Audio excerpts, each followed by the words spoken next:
Jupiter, c'est une planète extrêmement importante en astronomie mondiale, dans mon système en tout cas. Normalement, il faut qu'il y ait un alignement des planètes, c'est-à-dire qu'il y ait Saturne et Jupiter qui soient alignés. Alors j'ai déjà expliqué dans d'autres vidéos ce que j'entendais par alignement. Il faut que les deux planètes soient en conjonction, carré ou opposition, sur la base de la théorie de la quadruplicité, signe cardinaux, signe fixe, signe mutable. Cela dit, ils peuvent être alignés en positif ou en négatif. Ils sont alignés en positif quand toutes les planètes sont en positif, et en négatif quand toutes les planètes sont en négatif. Alors, le négatif et le positif sont déterminés par le rapport planète-étoile.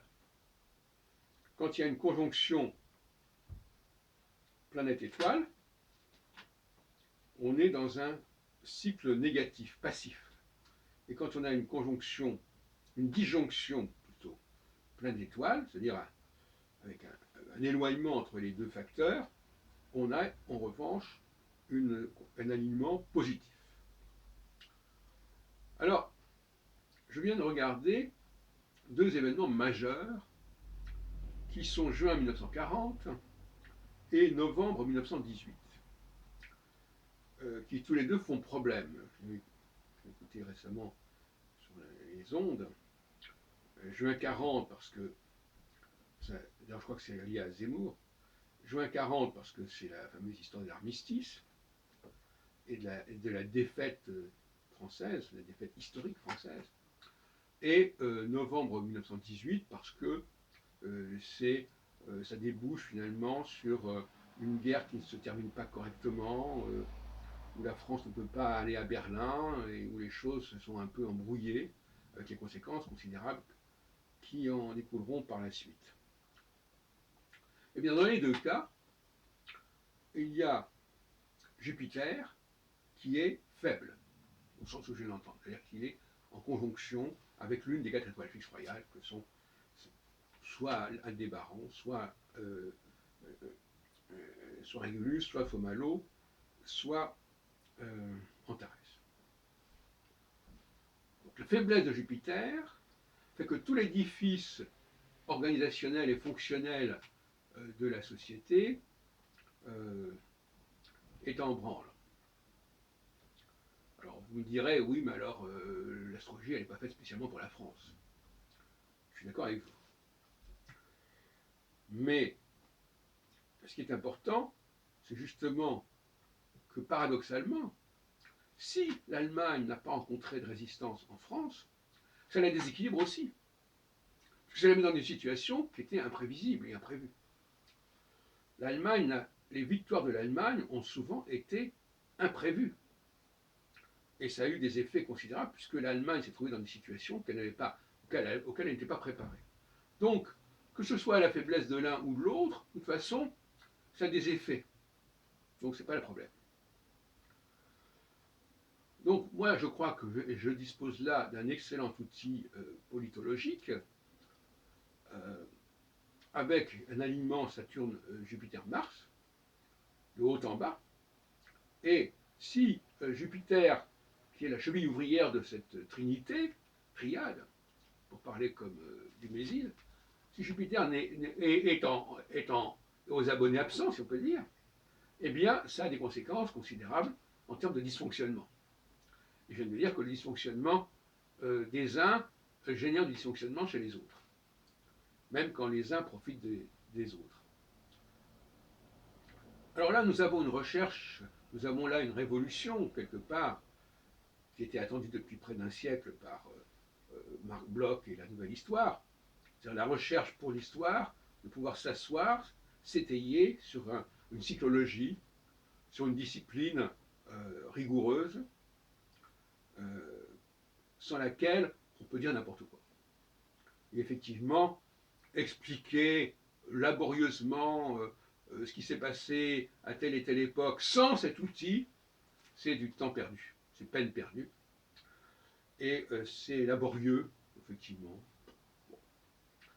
c'est la faute de celui-ci, c'est la faute de celui-là, c'est parce qu'il n'y a pas eu ceci, parce qu'il y a cela. Mais finalement, on tourne autour du pot. En réalité, la seule explication, c'est l'explication astrologique. Je dis très clairement. Et on peut évidemment extrapoler et vérifier que chaque fois qu'il y a une sorte de déséquilibre au niveau des relations intersociétales, interétatiques, eh bien, il faut s'attendre à une carence jupitérienne, qui n'est jamais très longue, mais quand elle a lieu, elle a lieu, et elle a des effets. Il peut y avoir aussi une carence saturnienne. Alors, la carence saturnienne n'a pas les mêmes effets que la carence jupitérienne. La carence saturnienne, qui est plus longue, c'est le fait qu'on n'est pas capable de mener à bien des réformes, en tout cas on n'est pas capable de les expliquer. Parce que Saturne, c'est quelqu'un qui essaie d'expliquer les choses parce qu'il les a repensées. Alors que Jupiter, lui, se contente de répéter ce qu'on lui a dit. Jupitérien, il est aux ordres. Et d'ailleurs, c'est intéressant, les glyphes, les symboles des deux planètes, on a une croix avec Saturne qui descend vers l'amont, vers l'aval, et puis pour Jupiter, on a une croix qui remonte vers l'amont. Donc d'un côté, Saturne impose son propos en aval, et Jupiter, finalement, il dépend de ce qu'il décide en amont. Voilà les deux glyphes Saturne-Jupiter. Donc, si Saturne est faible, il n'y a pas de bonne explication. Mais si Saturne est fort, ça ne va pas forcément arranger les choses si Jupiter est faible. Parce qu'à ce moment-là, l'interface entre le peuple et le pouvoir supérieur, suprême, ne fonctionne pas. Et donc les ministres ont des états d'âme, ils se retirent dans leur province, comme Gérard Collomb et d'autres. Et le Saturnien de service, qu'il le soit réellement ou qu'il soit en position de l'être, c'est pas tout à fait pareil, eh bien il est bien embêté. Et il est bien isolé. Et c'est un peu lourd pour lui. Alors, la question est de savoir si Macron est saturnien ou jupitérien. Les saturniens, c'est pas si fréquent, les saturniens. Hein. Il y a beaucoup moins de saturniens que de jupitériens, et il y a beaucoup moins de jupitériens que de martiens. C'est un système comme ça. Bon. On verra à l'usage dans les quelques mois qui viennent si Macron a une véritable stature saturnienne, c'est-à-dire qu'il conduit ses réformes, il les explique et il les impose, ou bien si finalement il n'est pas un peu jupitérien, il a besoin de repos, de prendre de la distance, et finalement il ne pourra pas faire grand-chose. Voilà.